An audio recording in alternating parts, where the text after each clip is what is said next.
Welcome to Earth, a Love Story. I am your host, Robin Lassiter. And this time on the podcast, I am going to talk about some stuff that I haven't talked publicly about at all, namely the aspect of the phenomenon that has to do with sex, the hybrid program, the harvesting of genetic material. And yeah, this episode's going to be a doozy for me. Not easy to talk about. In fact, at one point I swore that I would never talk about this stuff. So, yay, it's horrible.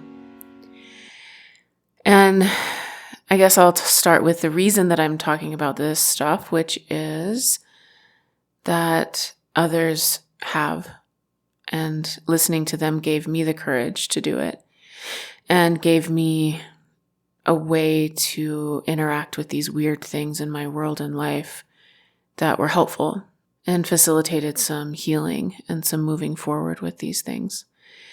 I feel like I have an obligation to pay it forward.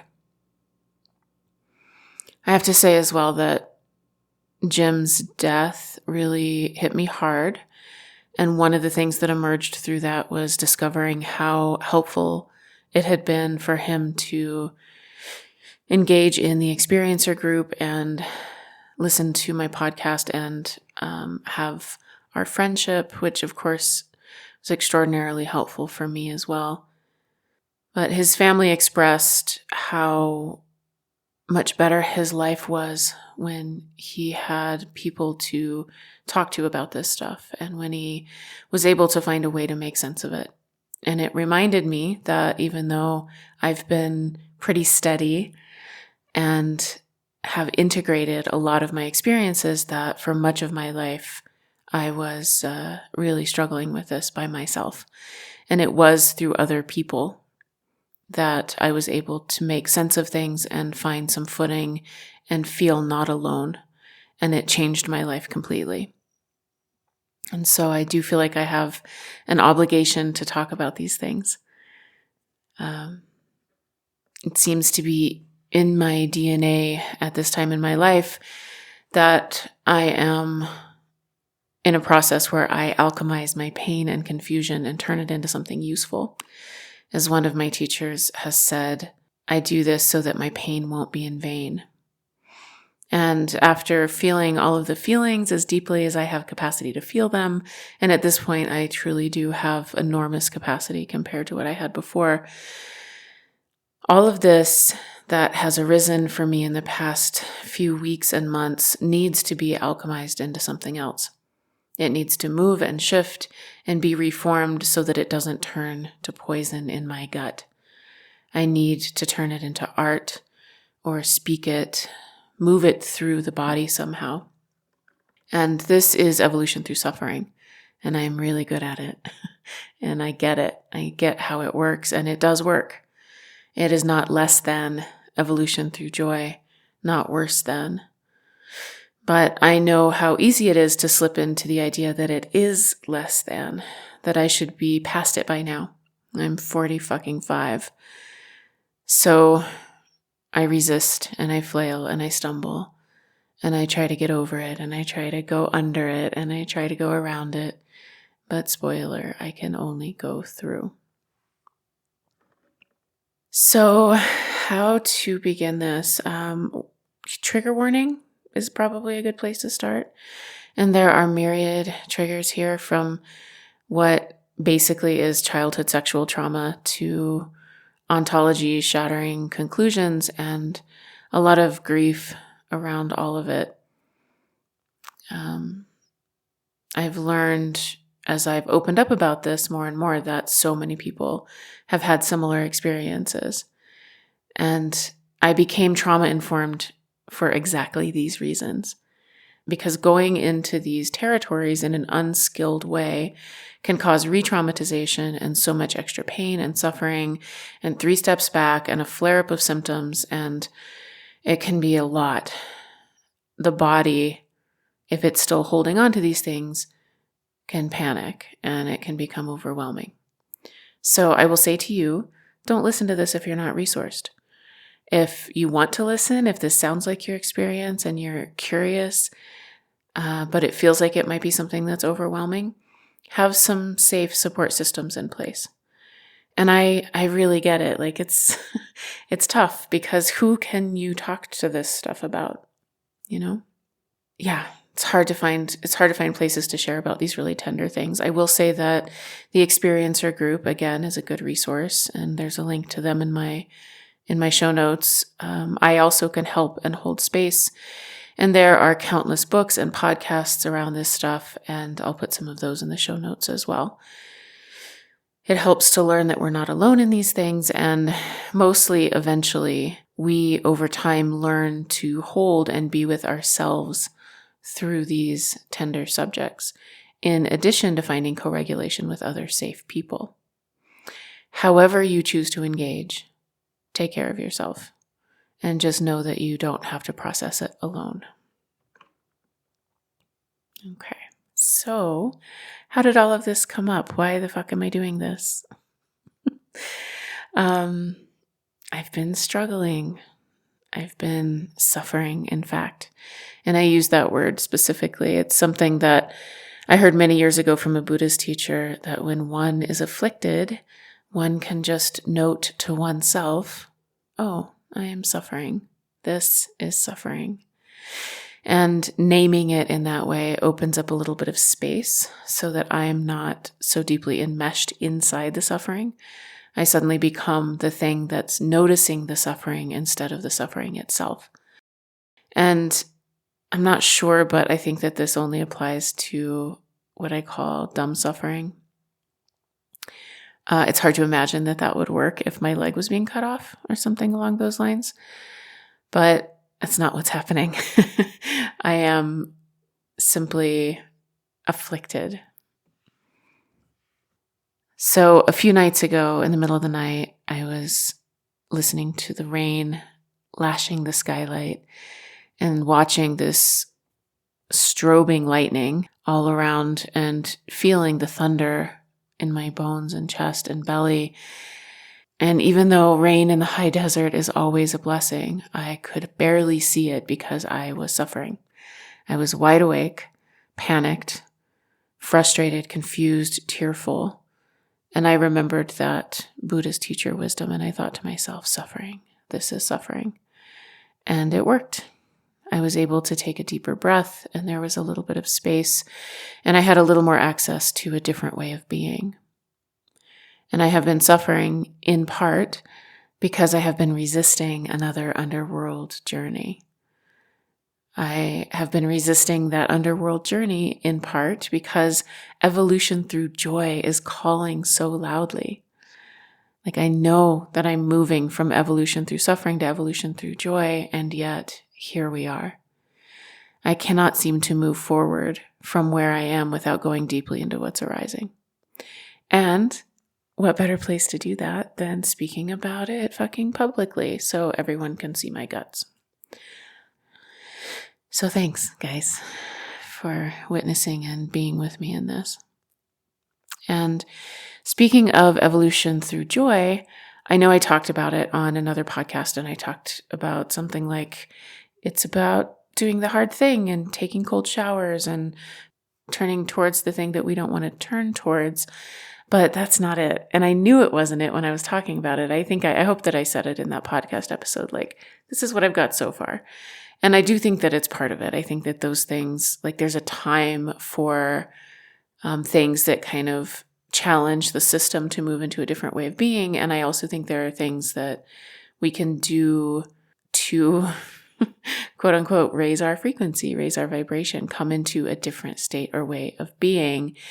But whatever I talked about on that episode, I know wasn't it, or not it really, or not it only. And I'm happy for that because I need magic to exist in the world. And actually, I think evolution through joy is something that's much more esoteric and strange and doesn't exist in rational, materialist consensus reality. Maybe it does. I don't know. It's just me. What it feels like to me is that it's about the honeycomb matrix, about the operating system of reality. It's about frequency and vibration and a state of being versus a kind of doing. Although doing arises out of being, but it is the beingness that is paramount. And I know that, like me, you've heard these things for as long as you can remember. I have not had any access to them. What the fuck is frequency and beingness? What does that mean? How do I do it? I don't know.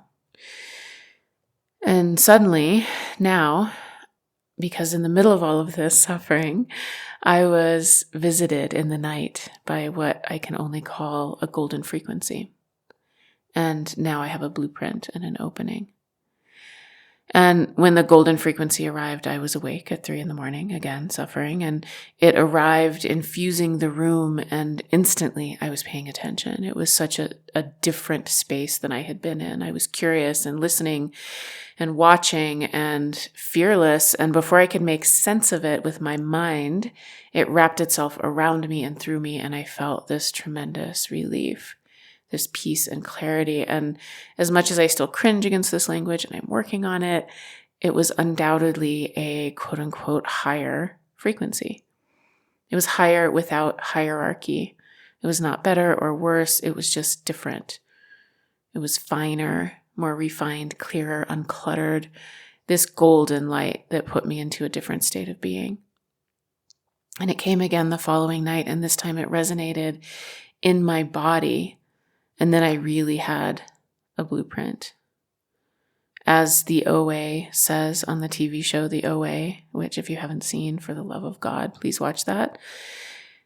She says it's kind of a strange sensation to put into words, but knowledge is a rumor until it lives in the body. And I love that. Of course, I love that. And that's what happened. This golden frequency arrived and became alive in my body, and now I have it. And as it is with these things, nothing shifted immediately. It is something that will have to work its way through me through space and time, but it is with me, and I've been practicing with it.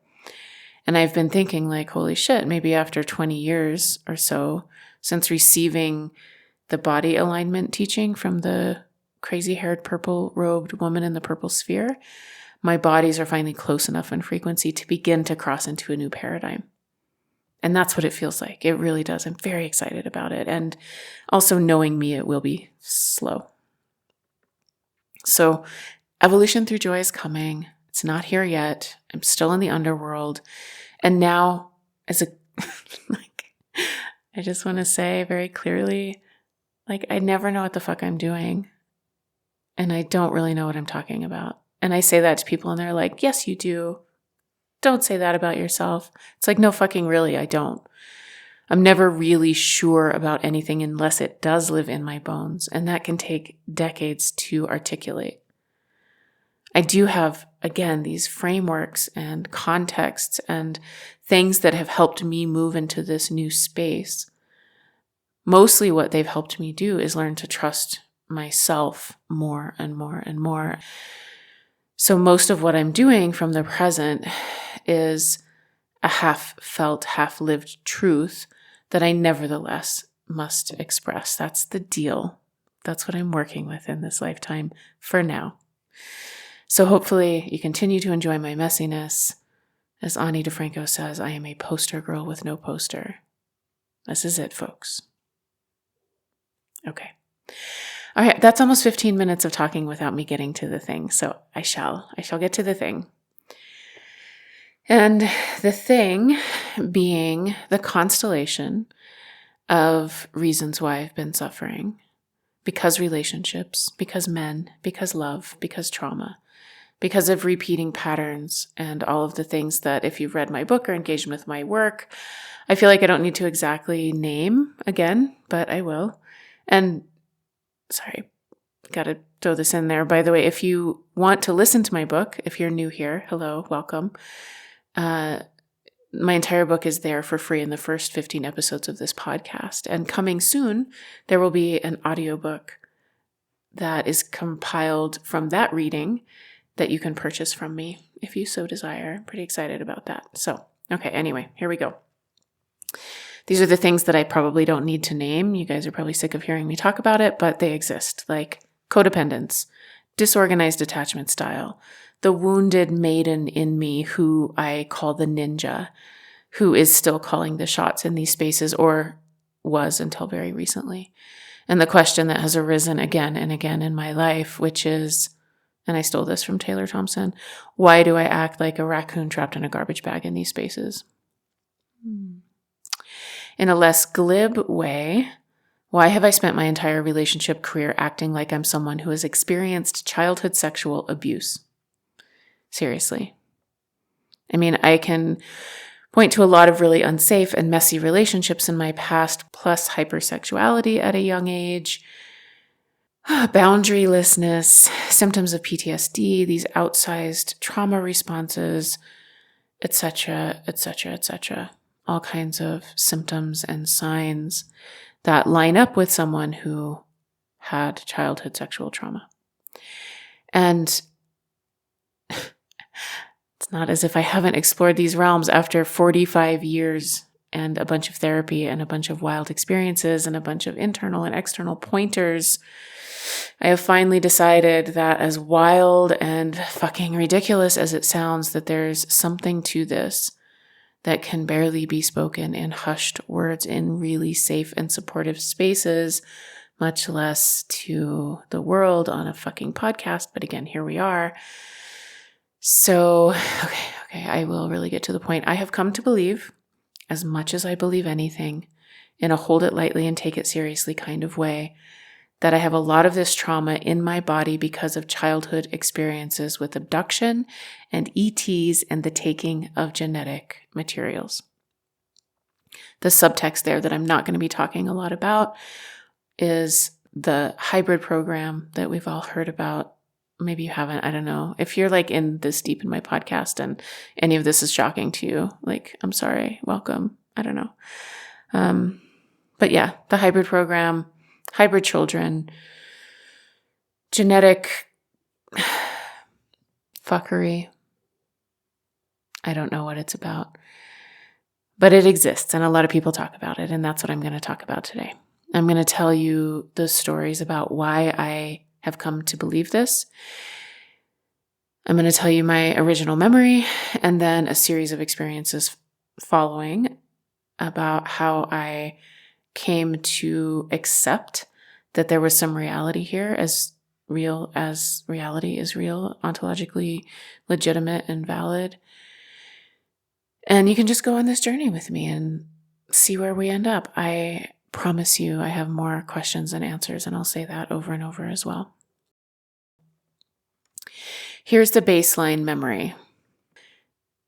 I am too young. Too young, which is a phrase I used at that time in my head. I am too young. And I've continued to use it, and I have heard many others who've had similar experiences to this use this phrase. I am too young. I am in the field near the mouth of the valley where I grew up, maybe a quarter mile from home, but it feels farther because it's on the other side of the pond and dam, and I can't see my home at all. It's night, and I am watching 3 women writhing together. They are identical, and it's strange to say, but they look sort of Asian. They have identical black hair with identical black bangs, and there is something wrong with this. It's not quite right, the identical black hair and bangs, but I can't say why. It's wrong in the way that a bad wig is wrong. My body and brain just know that something is weird and off, and there's another presence there as well to my left.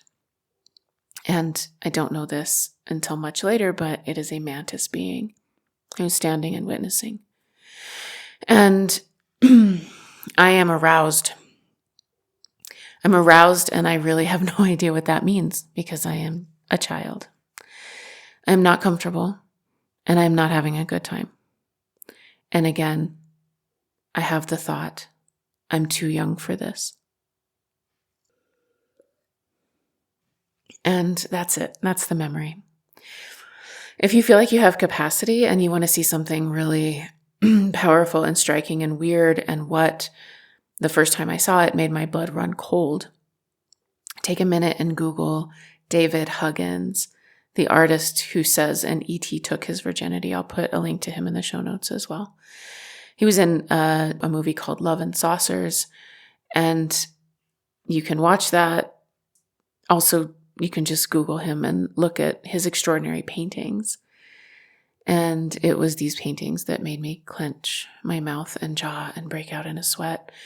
And I couldn't look at them other than in just short bursts for a long time. I find it interesting that I'm losing my voice here. Excuse me. Okay, so, of course I was a kid. I didn't know any of this. I didn't have a sense of any of it. I didn't have any context for it. It was just this thing, this memory. And so this has all emerged since, I don't know, I was fucking activated or whatever in late 2020. And even then, I spent about a year just coming to terms with the fact that my experiences in general were real, and that others also had so many similar experiences, and this is a thing and I'm not crazy. And then there was the healing of I might be crazy. If I am, there are a bunch of us here together in it, so whatever. Then there was the healing of the cancer by the mantis being and all of the other things that happened, and all of that took a while to move through my system. It's been a slow unveiling and unlayering into a deeper and deeper acceptance that all of this stuff is real. There's something to it, even if I can't exactly say what it means or what the purpose of it is or who they are. I have ideas, I'm piecing things together, but mostly I just don't know. And eventually, at some point in my journey, I reached out to a well-known medical medium, and she very casually told me, without me bringing up anything of the sort, "You've had eggs taken." I wouldn't have put much stock into that, except for in the same breath, she told me, "You also had a medical issue in your neck, which was healed by ETs." And then she says, "I've scanned your body and I see 0 cancer." And I hadn't brought up any of that, but that's why I had gone to her to begin with. I went to her without telling her that this was why I was going to her, but I went to her so that she would look and find out if the cancer that had been in my neck was really gone. And I hadn't told her any of that. Of course, she didn't know why I was there. I just let her talk.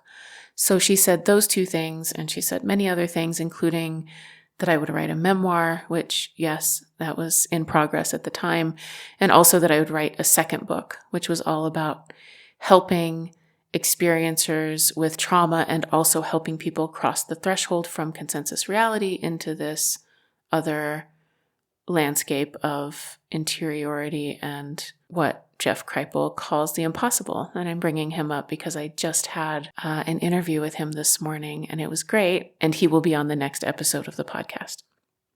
So anyway, surprise, surprise, I'm working on that second book now, which I never expected. And actually, when she told me that, when she said, "You're going to have a second book about helping experiencers with trauma," my immediate thought was, no, I won't, because I don't have a PhD. I'm not educated in that way. I'm an imposter. This is imposter syndrome. I'm not going to do that. And then time goes on and it's like, oh, fuck, yeah, I am going to do that. Okay, here we go. So anyway, she says all of these things. And in the midst of it was this casual mention of the egg retrieval. And I immediately put that in a box in my mind and put it on a shelf in the back, and I didn't open it for a long time. It was way too much for me to approach. Because as we know, when it comes to this stuff, there are no easy, clean answers. There are only questions and stumbling through the murky and shifting realms of memory and interiority and dreams and other states of consciousness. And we do the best we can with it. It's a journey. It's not an easy answer. We don't just arrive suddenly.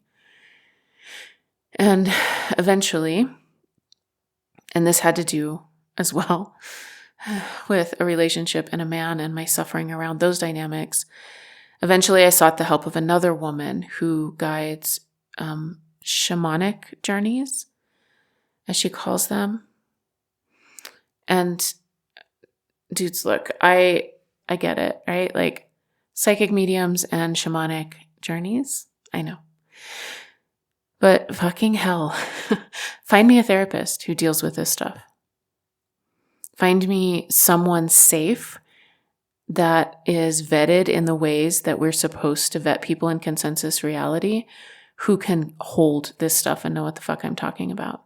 They're starting to come out. There are more therapists who have space for this stuff, but they are few and far between. And just bringing in another reference from the TV show, The OA, like we learn to keep this stuff to ourselves in the consensus reality world. Bottom line is we work with what we have, you know?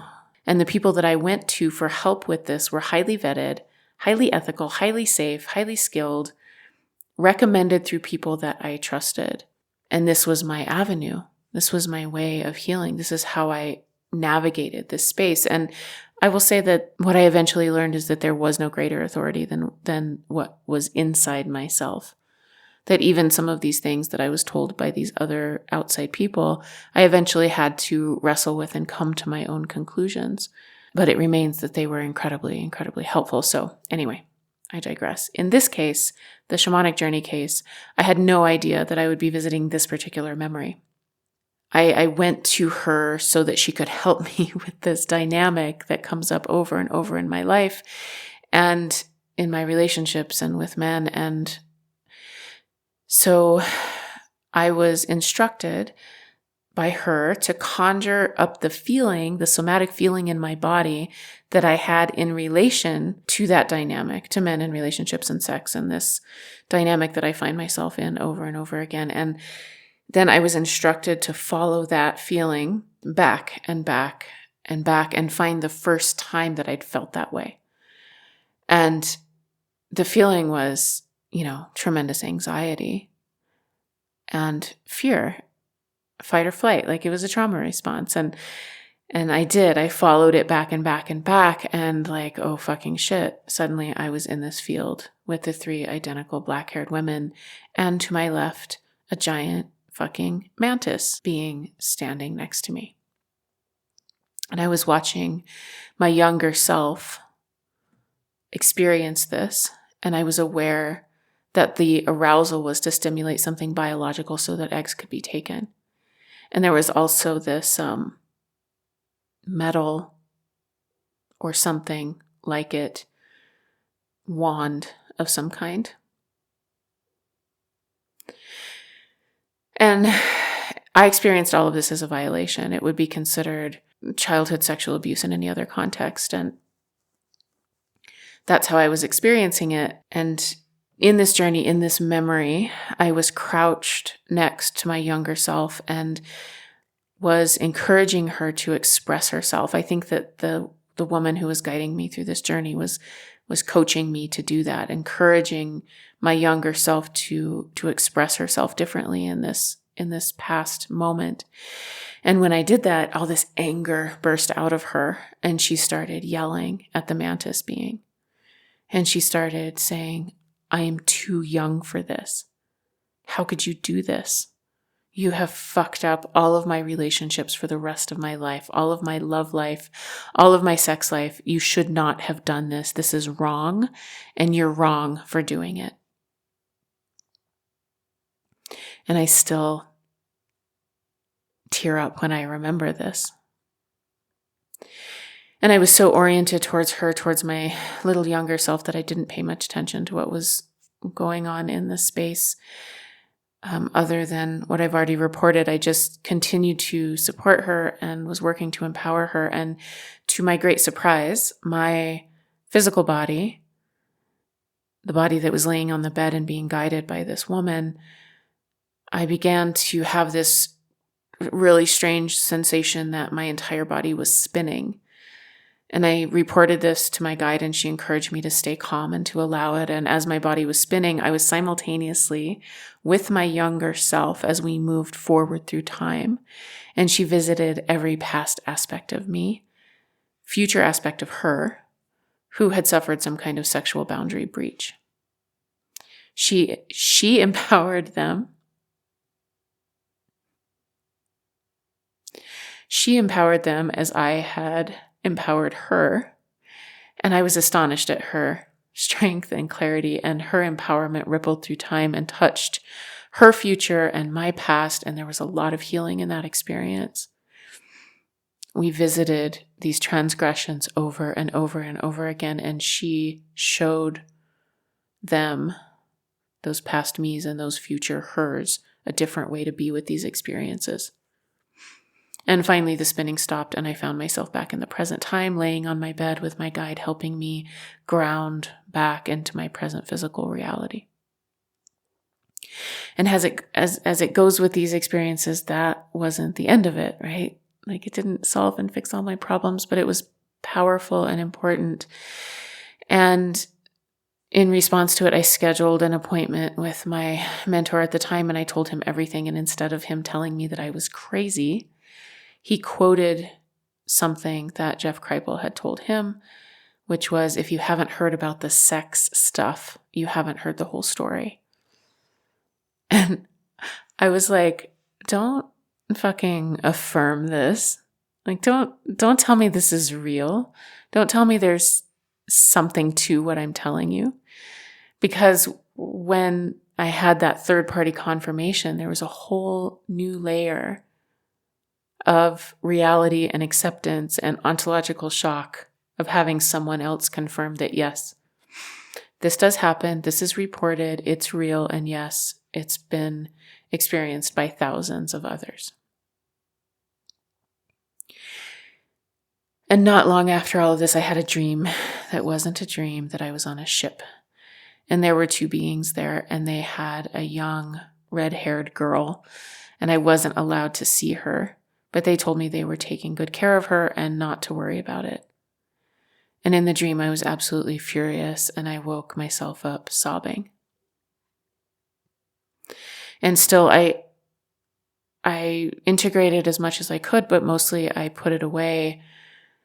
Most of it was still in that box in the back of my mind, and I didn't open it much. And then I started having these experiences where men began to come forward and tell me that they believed that we had had some type of connection with this. I don't want to go into this too much, but it happened. It happened with several men that that I didn't know otherwise. And they said, I can't explain it, and I know it sounds crazy, and this isn't about lust. It's not about sex. It's not about me. I'm not coming on to you in like the most fucked up way you can imagine. But I feel like there's something to this, and that we have a connection this way, and that we may have children together. And that happened a couple years ago. And it just is one more thing in the constellation of things, right? And the thing is, like, I felt it too. I can't deny it. I did. So, okay. Now it's present day. And it has come up again recently with this new man that I was involved with. And these questions again of, why do I act like a raccoon trapped in a garbage bag in these spaces? Why do I keep choosing the same scenarios over and over and over again, the same dynamics playing out in the same ways, so that no matter how hard I try to invite something else in, I experience the same thing? And through long and vulnerable conversations where I once again sweated through my shirt and explored the shadowy edges of this huge thing that I didn't really want to face, I opened the box again, and there it all was. And somehow the thing that makes the most sense, even though it sounds like batshit crazy town, is that this is real. That this is a core wound that crafted me into this version of a person. And it is so painful. And I'm so furious about all of it. And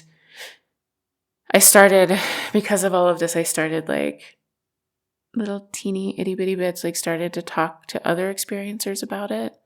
just a little, like with my safest people, and little peaks, little openings. And guess what?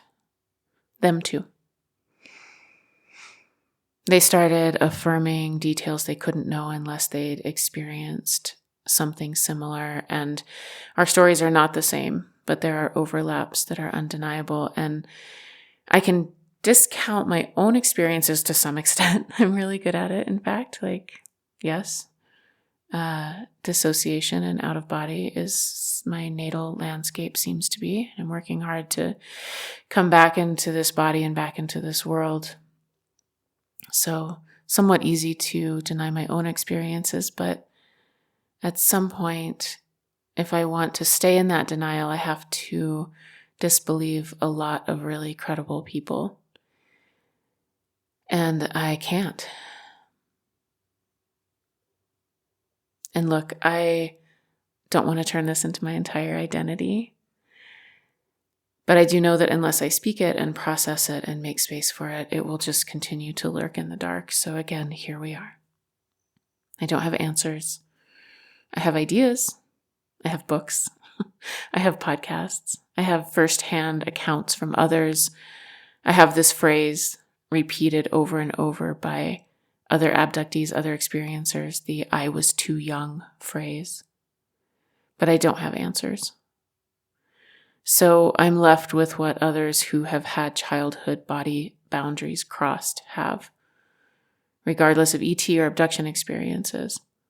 Having to hold it, having to make sense of it, finding that the things that have worked for other parts of my life and trauma can work for this too. Not to fix it, but to be able to bear it. And those things are safe friends, mostly, speaking it into a space without judgment or shame, approaching my own judged and shamed parts, and remembering ultimately that I am many things, and this is just one of them. And as much as I've suffered from this, that even here there are gifts.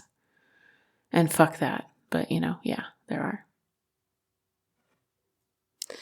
And there's this thing in the world of the phenomenon, this perennial question: which came first, the childhood trauma or the ETs? Both almost always exist. They took me so many times. There were so many induced out-of-body experiences, so many terrifying experiences, and so many prosaic things that happened to my body as a kid too. I'm not blaming it all on them and that. It's not just that. I grew up riding half-trained horses and had so many shocks to my little kid body.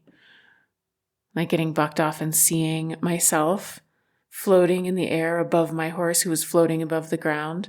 And then time speeds up and I accelerate and crash and the wind is knocked out of me. And it's all pain and gasping and so many horse hurts. It's a wonder my parents let us keep them. But they knew I would die without them, so a broken wrist and a concussion and a punctured kidney and getting kicked in the ribs so hard that I had to crawl home and had a black and blue and purple and yellow bruise from my armpit to my hip for weeks. And it was a hard life. In the valley, we were poor and it was cold and we worked really hard. And then there was also just the regular kid stuff that happens to all of us and makes us brace and armor and hold our mouths and shoulders a certain way. And I don't resent any of it. I don't resent my childhood. I love it. I loved it and I love it. And I was strong and fierce. And just today, actually, I was bucking 70-pound bales of hay. And all that strength is still inside of me. It's just that this stuff shapes us, makes us who we are. And in my case, what I've come to believe and have heard from so many others is that there are ETs and maybe others, maybe shadowy government types who take genetic material. Those motherfuckers, as my sister would say. So again, at the end of the day, I have no answers. Once again, I still have lots of questions. I have questions about that one night when I was in my early 20s and I was home alone and I had had a couple beers, but I was not drinking excessively at all. And I wasn't smoking anything, but I blacked out and I lost the entire night from like 6 p.m. on, and I woke up the next day and I felt like I had had sex. But that didn't make any sense at all. I felt deeply uneasy and scared, and I couldn't put my finger on why. And yeah, maybe I could have a regression and look at that night and get a clue about what happened, but at some point in the answerless maze, does it really matter? Looking at and accepting these things was helpful on my journey. And there are still 2 or 3 experiences that I have no memory of. Like another one just a couple years ago when the mantis paralyzed me while I was wide fucking awake and shot something into me, and then I blacked out. And I would really like to know what happened while I was blacked out. I really would. It bothers me. But does it really matter? I don't know. And also, if you go back through history, you'll find accounts of children being taken. There's fairy lore, or it's blamed on demons, or a fucking biblically accurate angel appears to a young woman and busts her eardrums and her reality with a kind of pithy, be not afraid. And this happens to men too, a lot. I personally know of at least 6 men who have experienced similar violations from similar beings.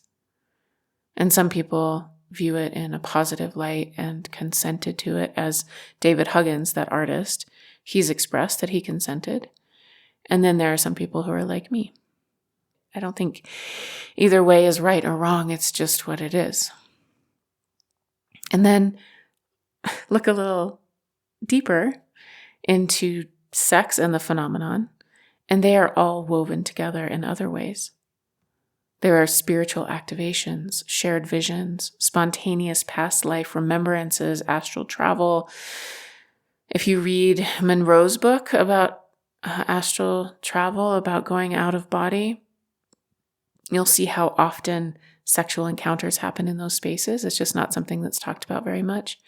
There's also a great book called Transcendent Sex by Jenny Wade, which was recommended to me by Jeff Kripal. And Jeff Kripal's own first experience had to do with sexual energy. And I'm speaking for him, but it set him on this path and seems to have been the source of his motivation to do the work that he does. And there's no mention of UFOs or aliens in Jenny Wade's book or in Jeff's experiences. And that makes perfect sense somehow, because none of this is neat. None of it fits into easily metabolized categories. Someone once told me that mantises are interested in conception, birth, sex, and death. And I felt that when the mantis cured my cancer or whatever the hell happened there and installed something in me. From then on, I felt watched during sex, and I would not ever have spoken of this to anyone, except that I've heard it from so many others long before I was courageous enough to tell a soul about any of this. So I'll say it. And I guarantee you, a lot of you will reach out to me and say me too. I once told my mentor, no one wants to come to my party because all I want to talk about is sex, grief, and death. And he said, Robin, eventually everyone is coming to your party, which made me feel better. These are powerful landscapes. Sexual energy is the stuff of life. After all, the force that creates life, that sparks life, why would it be excluded from the phenomenon, which is very human and is woven into all aspects of consciousness? The phenomenon touches everywhere else. It touches the realms of the dead, dream states, waking states, in-between states, meditative states. It touches the past and the future. Why would the extremely powerful realm of sex be excluded? Again, no answers. What seems to matter more is what I do with all of this. What we do with this. How do we live with the unknown of this? How do we bear it? For that, I have somatic practices, which is working with the body intelligence and my own capacity and getting more and more comfortable in the liminal and paradoxical spaces. And I have safe community. I have safety in and around my body, and I have tools and frameworks and people who love me. And yet, there are many edges of this that I have not touched. There are things embedded so deeply in my shadow realms that I literally can't see them. I can't feel them. I don't know them. They're in the air on my skin. They're how I hold myself and show myself. They are closer than breath. I only know they're there because my external reality becomes, once again, particularly in relation to men and sex, chaotic and painful. And that points to something. And so I flail and try and scramble for safety and control and give up and back myself into a corner. And it's all so damn sad and predictable. And I don't know what to do about it. And this is why don't ask me, don't follow me, don't look to me for answers here. I have frameworks only, contexts only. And then we're all in the dark, alone, feeling our way through. It's just the nature of it. And it's not hopeless. We can move through it. Things do change. Things do get better. We reveal more of ourselves to ourselves. It's slow and can be excruciating. And once we learn how to do it really well, please, for the love of God, I think we move into evolution through joy. And I don't think we abandon evolution through suffering, by the way. I think we just add. It's never about getting rid of. It's always about bringing in more of. And the closest I've come to some kind of absolution around all of this happened on my 8-year sober-versary. And what it looked like was coming up against another wall. And I dropped to my knees in utter hopelessness and utter helpless surrender. And it was like the first step of 12 steps, this powerlessness, admitting this powerlessness. And it was like the first noble truth that suffering exists and the acceptance of that. It was like the second worldview, which is there is no control in the moment. And it felt like emptiness. Not emptiness as in hollow nothingness, but I arrived in a space of wordlessness, kind of beyond concept. No description, no meaning making. The word surrender is as close as I can come, but even that word falls short. It's just pointing at the moon. It's not the moon. It was an experience. It was an opening and a softening and a prayer. Please take this from me. Please change this for me. Please show me the way because I don't know. After all of these years, I do not know the way forward. I give it to you, the mystery, and I fall. And grace catches me. And these are all just fleeting moments. There are no answers or policies or plans or certainties for the future. Just moments where I'm free falling and caught and falling and caught. And if I try to hold it and grasp it, it evaporates. And I hope, beyond hope, that even though there is no mind sense and no linear unfolding of some sort of revelation and salvation, that something is shifting. Please, God, let this shift. And then the next day, after I sleep away the pain in my body and heart, I find myself doing something I haven't done since I was a child. I find myself walking up to my mother and wordlessly, without thought, I fall into her arms and sob while she holds me. And I never do that. I never let someone physically catch and hold me in my vulnerability. But I let her keep her arms around me and hold me tighter, and I soften again and fall again, and grace catches me again, and there are no answers. But this is new. And I think that that's something. Thank you to Morgan Jenks for our musical soundscapes. Thank you for listening to this chaos. I have put as many resources as I can think of in the show notes. please reach out if you would like a one-on-one session with me or to find out more information about my work. Visit honeyheart.org.